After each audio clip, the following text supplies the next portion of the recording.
let it slide. Nah, I done did a lot just to get by, so I can't let it slide. I escaped the mental shackles, I ain't got patience for these bastards. Welcome to 3 Count Commentaries. This is your host, MagMongoSlade. So, we're going to talk about the tag team division from Raw, June the 7th, 2021, which includes quite a few tag team segments. I want to try to bring all of that together. Okay, so we started the show with a tag team battle royal. Despite the fact that it was a tag team battle royal, Lince Dorado was in the team was in the match representing Lucha House Party, and John Morrison was in the match representing John Morrison and the Miz as solo acts. So they couldn't even do a tag team battle royal correctly. But I mean, you got to give a guy a shot, I guess, whatever. So we got an elongated talking segment before the match actually started, where AJ Styles got to cut down each team. About, we already beat the New Day and RK Bro, and talking about RK Bro and, Lucha House Party, about how he's Lince Dorado's favorite wrestler, and how, they could do awesome things with the Viking Raiders and all this kind of stuff. And then, of course, Miz comes out in a wheelchair, and John Morrison is with him, and they make the joke about this tag team battle royal being dry. So now the most moist is going to bring his dripstick into this is awful. It was awful. Then they did the John Morrison's entrance after his music starts to play, and he's escorting the Miz down the ramp and kind of loses control of the Miz, who then kind of starts going down the ramp in his wheelchair in slow motion. Which, I mean, okay, that I got a chuckle or two out of that. So then the match started with an RKO, and it was like a random RKO. I think it was on like Xavier Woods. So that the fighting starts in the Battle Royal. Then for some reason it went to commercial, and when it came back, the fighting started all over again. So you have to ask the question, what happened? Did somebody get in the ring and stop them from fighting, and then say, okay, you're gonna fight in 2 minutes? Like, why? Why not just fight through the commercial? Makes no sense. For the sake of time, I'm going to cut right through this. The Viking Raiders won. Not a bad choice, if we're being honest. So it's going to be the Viking Raiders versus Amos and AJ Styles at some point into the future. I do believe they said they're going to... Well, are they pushing? No, they're going to have this match before the crowds return. But I liked the choice. I thought that it was obviously sold up for RK Bro, but I really did like that the Viking Raiders won. So Viking Raiders later in the evening is celebrating. They're talking about they want to go slam down some turkey legs. And then Amos shows up, and Amos has a turkey leg, and AJ Styles is with him. Then he says that, they're wannabe Vikings. They aren't real Vikings. For starters, he said Vikings don't exist. He said that after. He said, this is why Vikings don't exist. Oh, God. So then we get a little bit more serious. I believe it was Eric who says that, he's representing the Vikings that came before him. And if you got a problem with that, I thought they were going to fight that on the same night, but they didn't. So they kind of set up a match between Eric and AJ Styles, which ought to be interesting. Eric is not bad. Eric and Ivar are pretty good athletes as far as being big dudes are concerned. They're the kind of guys Vince would have pushed to the moon in the 90s. I mean, it's just unfortunate. Like, a lot of big guys now trying to get into wrestling, man. It is not your space. Now Vince is obsessed with body, and smaller guys are taking over. They've consumed the business. I can only imagine if Vince would have got the Viking Raiders in like 1995 or 1994. Man, they'd be unstoppable right now. They'd be killing everybody with no problem. Even though they're not, cut and shredded, they would be dominant. He would not be doing comedy skits with them and them doing jobberish bullshit. They would be doing some real shit. WWE is no longer the land of the giants, and maybe I'll talk about that one day. And I think the firing of Braun Strowman over all of the other people who could have been released kind of proves that point, that WWE's land of the giants concept probably died when Undertaker retired. And I don't think they're really pushing too much in the way of giants anymore. Let's talk about that some other time, but I just want to plant that seed. But the Viking Raiders versus AJ Styles and Omos ought to be fun. That ought to be cool. So from there, we also got, because I want to talk about the tag team division, we also got some stuff between RK Bro and the New Day. Now, as a little sidebar, I want to tell you, there was a scene between Kofi and MVP. I'm going to do a separate video on that because I loved it so much. I'm going to do a separate video on that. So, Riddle is super excited. He's going to wrestle Kofi Kingston tonight on Raw.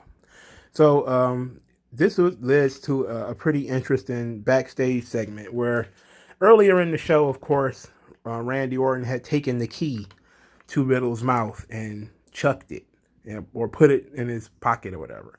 So then he finds him in the back and he gives him the key. And then, of course, Riddle, upon unlocking his mouth, starts going on a tirade about how he wanted to invite New Day to Burger King to chow down on some Whoppers and to chill out with some soda drinks and French fries. And he just kept going on and on about trying to be buddies. And, oh, yes, when we're going to, back on the road, I want to be road buddies with you. And we can stop and eat Burger King. And, 2 or 3 Burger King drops here. And, Randy was like, okay. He took the key back, locked his mouth again, and then dropped the key in the trash. Which made Riddle's face go, and Randy was just kind of like, now what? And he rode off angrily in his scooter. And then proceeds to have a hell of a match with Kofi. Riddle and Kofi was really good. And Randy came down a little late to help out. And, of course, Xavier was out there blowing the trombone, being a distraction. Randy Danner put him through the announce table by doing the back suplex spot on the announce table. Then there was some cheap shots. Kofi cheap shotted Randy with a drop kick and then leaped over the top rope on him. And this match in itself was pretty good.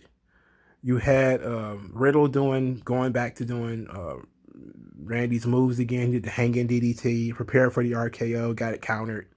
There was one thing that was weird in this match when Kofi tried to do like a triple jump Hurricanrana, and it didn't quite turn out right. It was pretty ugly. But other than that, man, I think that you can see how good Kofi is. And it's a shame because a lot of people have seen it for a long time. But these last couple of weeks, you can really see how good he is.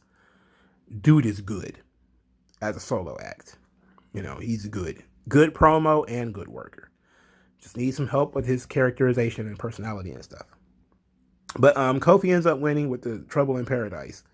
And Randy was very, very disappointed in Riddle's losing, even though it was a hard-fought match. Even though, Kofi is an established guy, he sort of had faith that Riddle would win. And it was kind of a nice moment. And it actually leads to something more because Riddle was, getting a little frustrated in there. He's showing a little bit more fire. He's showing a little bit more intensity. Showing a little bit more character. So most of this, as far as the tag team division, is actually pretty fucking solid. It's pretty solid. I have no problem with the Omos and AJ Styles and the Viking Raiders. That's a holdover, obviously. We're building to RK Bro. RK Bro now already has merchandise. So that should tell you that they're probably just waiting for that merchandise to really pick up. They have a hoodie, which Randy was wearing. It's like a snake with Riddle's hair on it. It is really creepy. And it's got like a hat too. It's really creepy. And the shirts, because there was a joke earlier that Riddle was talking about Randy doesn't wear shirts or pants, so he wears 2. He wears his own shirt and he wears Randy's shirt. Because Randy doesn't wear shirts or pants. And then, of course, he gave him a compliment on his hoodie later because he was wearing a hoodie later. But the shirt was a snake riding a scooter. It was absolutely stupid. It was a stupid shirt. But it was funny, So I don't know how much of this is legit, but if they start selling RK Bro stuff and the merchandise starts to move, we might start seeing Riddle actually get a push. And I'm talking like a main event push. The oddball friendship almost always leads to that. Almost always leads to whoever was in the team is usually the person who is not the established veteran. getting the push. Booker T and Goldust. I think that was the beginning of Booker T's solo push. Team Hell No. That was the beginning of Daniel Bryan's solo push. Right after that ended, there was probably another one. It was right on the tip of my tongue too, but it slipped. It slipped my mind. But it was quite a few of those. The oddball friendship, and it's usually a fairly new guy or a new guy to the top level scene and a established veteran. And when they start doing their chemistry, they have good chemistry. They start doing the dance. If that starts doing well, then you start seeing guys get pushed from that. I think maybe what is it, Y2AJ? I think that was another one where the merchandise started to sell out quickly, and AJ Styles really didn't get buried or lost in the shuffle. He actually, his momentum built from there. So the eyeball friendship can really help Riddle. The merchandise stuff is going to have to be there. Hopefully they don't just say, "Oh, it was Randy's merch." So, but it's ought to be good. And they're feuding with the New Day. The New Day needs something to do. And while they seem to have something for Kofi, this is, a New Day storyline. And New Day have been embroiled with this thing with RK Bro. And it ought to be very, very good when they finally start having the matches and telling the story that they want to tell, which, we'll see whether it means the end of New Day or not. But this was fun. The Battle Royal was a little stupid because you had solo guys in it. But the right team, a good team won, ready made for them. And then we had a really good solo match between Riddle and Kofi. So it's not really much to complain about here. But let me know what you guys think in the comment section below. Like this video, share this video, subscribe to the channel. Thank you guys for your time, and I'll talk to you guys later.